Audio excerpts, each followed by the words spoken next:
Hey everyone, सच बोलूं तो अगर तुम ये वीडियो देख रहे हो ना तो ऑब्वियसली बोर्ड्स का प्रेशर दिमाग में चल रहा है। बुक्स सामने होती है पर पढ़ाई नहीं होती और रात को एक ही थॉट, इतना सिलेबस कैसे होगा। But listen, pressure is a privilege, it means something important is coming. आज मैं तुम्हें 50 डेज़ की एकदम clear day by day strategy देने वाली हूँ। क्या पढ़ना है, कैसे पढ़ना है और कैसे डिमोटिवेट होने से बचना है, लाइक एवरी सिंगल थिंग। तो ये वीडियो एंड तक ज़रूर देखना क्योंकि ये वही स्ट्रैटेजी है जो बोर्ड्स में काम करती है। Now if you are wondering why on what basis I am sharing this strategy with you, like what my achievement is और why you should even trust my plan, so let me tell you this. I scored 90% in my class 10 board exams with just 2 months of effective and focused preparation. And yes, I followed the exact same strategy that I'm about to share with you today. Honestly, I lost a few marks only because of some silly mistakes. Otherwise, scoring 90 plus was totally achievable for me. So this strategy is not something random or copied from the internet. It's tried, tested and personally experienced. Now, I'm gonna share 5 easy rules जो हैं तो बहुत basic but they can literally make huge changes in your preparation. Rule number 1, writing and practicing every day. रोज़ थोड़ा लिख के practice करो cause obviously guys, boards में हमें लिखने के ही मार्क्स मिलते हैं तो लिखने की प्रैक्टिस होना तो बहुत ज़रूरी है। Rule number 2, 3 subjects every day because 3 subjects per day is easily manageable. Rule number 3, NCERT equals to everything. Like NCERT boards में तुम्हारी फर्स्ट प्रायोरिटी होनी चाहिए क्योंकि NCERT बहुत इंपॉर्टेंट होती है बोर्ड्स के लिए। Rule number 4, consistency over perfection. आपको पूरे सिलेबस को करने पर ज़्यादा फोकस करना चाहिए रादर देन किसी एक चीज़ को परफेक्ट करने पे आप लगे हो। Last but not the least yet very important, no mobile usage in these 50 days. क्योंकि अगर आप अभी भी फ़ोन यूज़ करेंगे तो आप फिर अपने गोल से डिस्ट्रैक्ट हो गए हैं and nothing can save you now. और एक लाइन याद रखना, परफेक्ट स्टार्ट नहीं कंसिस्टेंट फिनिश इंपॉर्टेंट होती है।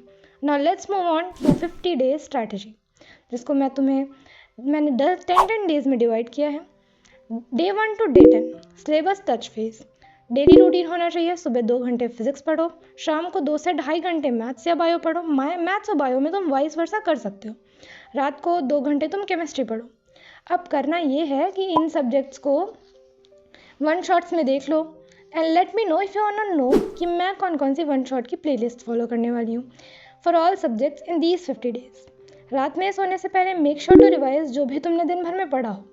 बाकी मैं 50 डेज़ की स्ट्रैटेजी सीरीज शेयर करने वाली हूँ कि मैं इन 50 डेज़ में इस स्ट्रैटेजी के थ्रू कैसे पढ़ाई कर रही हूँ।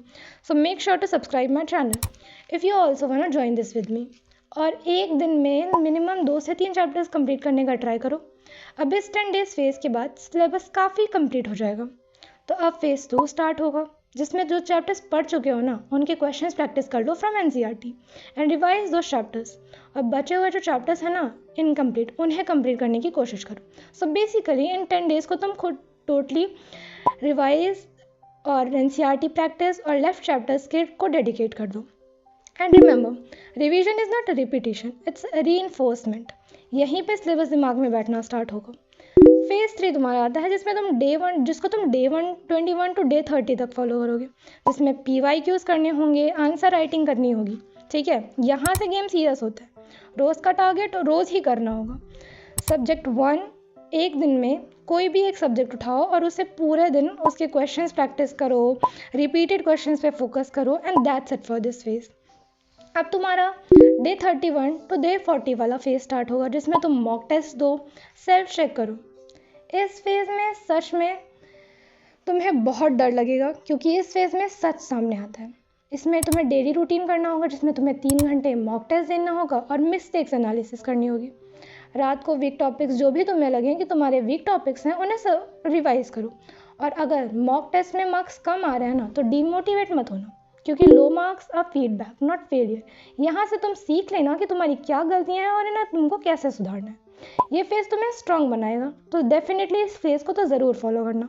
अब स्टार्ट होता है फेज़ 6 जिसमें तुम्हें कुछ नहीं करना होगा, जो तुम्हारा सिर्फ डे 41 टू डे 45 तक चलेगा। ये 5 दिन का फेज़ होगा पर ये फाइनल रिवीजन फेज़ होगा।